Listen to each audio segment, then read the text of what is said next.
Eu vou fazer uma série de vídeos a respeito da história da religião, a antropologia que explica de onde se origina a fé, a religião.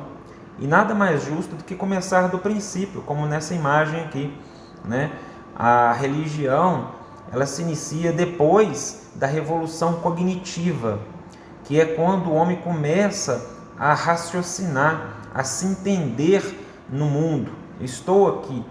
Então, ele pega os elementos da natureza que fazem parte do seu cotidiano e conceitua eles. Então, Deus era algo natural, era a natureza, eram os elementos da natureza. Não se pensavam, né, como um ser, mas sim como uma força. Então, eles conceituavam de acordo com o que retribuir, refletia em suas vidas. Por exemplo, a chuva, o sol. Então, quando eles olhavam para o sol, saindo de dentro da caverna, eles imaginavam, ele me esquenta, ele esclarece, né? Ele ilumina. Assim como a água, ela faz parte da minha sobrevivência, ela me molha, ela me limpa. São conceitos básicos que eles apenas conceituaram, né? Eles não chamavam água, eles não chamavam sol. Para eles era sagrado. Ao sagrado que me molha. Olha a iluminação que é sagrada para mim, que me esquenta. Então, o imaginário desses homens primitivos, eles apenas se adequaram à sua realidade. E com isso foi sendo construído, né, essa lógica, essa linha de raciocínio. Por exemplo, a biologia, né? Eles imaginaram como a chuva ela está acima. Tudo que está acima está superior àquilo que está abaixo, correto? A chuva, ela molhava o solo e fertilizava, assim nascendo as plantas, que daí os animais herbívoros comiam as plantas e eles caçavam esses animais herbívoros para a sobrevivência. Então eles pensavam, vem do sol, porque é o sol que ilumina as plantas, e das plantas os animais comem as plantas e nós comemos os animais. Então tudo parte daquele ponto de luz lá em cima no céu, que eles não chamavam de sol. É um sagrado que me esquenta, que me ilumina. Então os conceitos vão sendo construídos. A teologia ela evolui junto com a humanidade, junto com a sociedade. Partindo desse princípio, a terra que está abaixo das nuvens do céu, aqui, como dela nascem as coisas, baseado na biologia desses homens que temos hoje, né? Eles entendiam que aqui era o macho e aqui era a fêmea. E o que vinha de cima para baixo e fertilizava o solo era o macho fecundando a terra. Então, a terra passa a ser entendida como útero.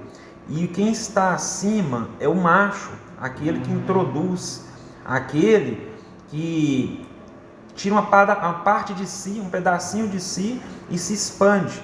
Enquanto a terra ela contrai e depois nasce algo novo. É assim que o sagrado para eles, na mentalidade deles, eles entendiam.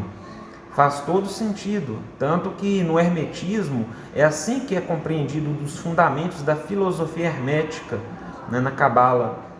Então, esse é o pensamento dos primeiros homens que habitaram essa terra. Então, nós temos aí o sagrado feminino. O sagrado feminino, porque é da terra é que nasce tudo, de tudo cresce, né? O sagrado feminino.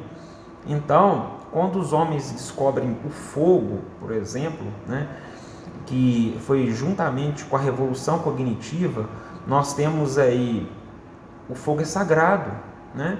É ele que ilumina a caverna, né? Nós estamos no útero da terra e dentro desse útero, dentro da caverna, os sons da caverna ecoavam por todas as paredes, toda aquela aura mística, assombrosa, né?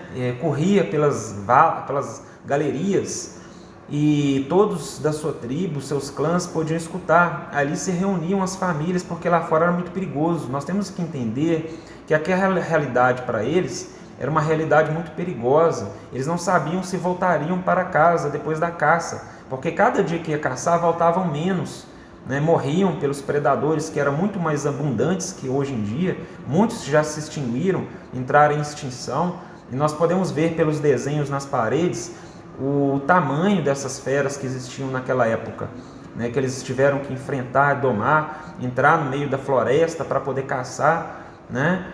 Então, era um momento de muito terror, muito medo que eles passavam, né? E eles se revestiam dessa coragem, dessa fé, que eles buscavam se alimentar enquanto estavam dentro da caverna, junto com os seus entes queridos, né? Que precisavam deles trazerem para dentro, de volta, o alimento, né?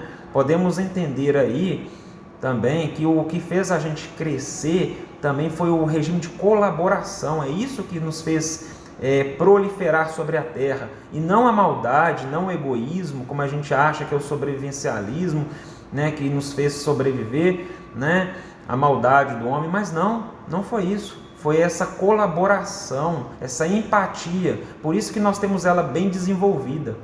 Voltando a respeito sobre a tocha, o fogo que foi levado para dentro da caverna, ela era sustentada pelo grupo feminino.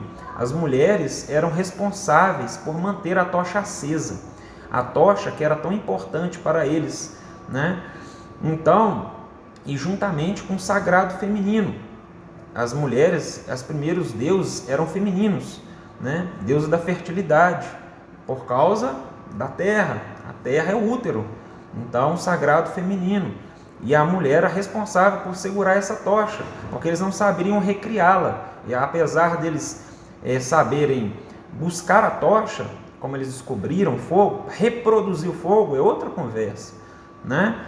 E quando eles saíram da caverna, eles deixaram de adorar o sagrado feminino.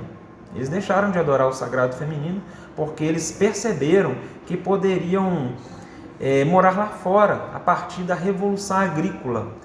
Eles conseguiram aprender a domesticar, a cultivar a terra e a domesticar os animais. Não era mais necessário se fechar em cavernas, né? Como os neandertais faziam, né? Agora não era mais necessário. Eles se acampavam perto de grandes rios, perto de grandes recursos naturais, como é a Mesopotâmia. A Mesopotâmia é uma terra cheia de recursos porque cruzam ela dois rios, o rio Tigres e o rio Eufrates. E dali se origina os primeiros assentamentos humanos. Nós temos também o Göbekli Tepe, né? Não sei aqui falar direito, né? Fica na Turquia, né? E ali nós temos muita representação, a simbologia, né? Nos cultos, nas rochas que eles desenhavam, né? Então, a partir daquele momento ali, quando se forma aquele modelo de sociedade tribal, então ali o valor da mulher começa a ser reduzido, né? Majoritariamente porque o homem fazia o trabalho braçal, fazia a parte difícil, que era caçar, cultivar a terra, enquanto a mulher ela era responsável por cuidar dos filhos, fazer a comida, porque ela já era responsável por guardar o fogo. Então já estava no subconsciente entre ambos os sexos as suas tarefas. Só que algumas mulheres elas se rebelaram contra esse sistema, que elas ainda tinham dentro de si a memória de quando elas tinham mais relevância e importância dentro da sociedade, né? Então elas foram, a partir do momento que elas passavam pela menstruação, e não era compreendido, porque para eles, toda mulher deveria dar à luz, deveria fazer filhos depois de uma certa idade, quando fosse fértil. Então, aquelas que não geravam filhos e menstruavam eram severamente punidas, porque eles entendiam como um pecado, como algo que desagradava a divindade, né? Então, nisso as mulheres saíram, né? Essas mulheres, elas foram... depois eu vou continuar em outro vídeo,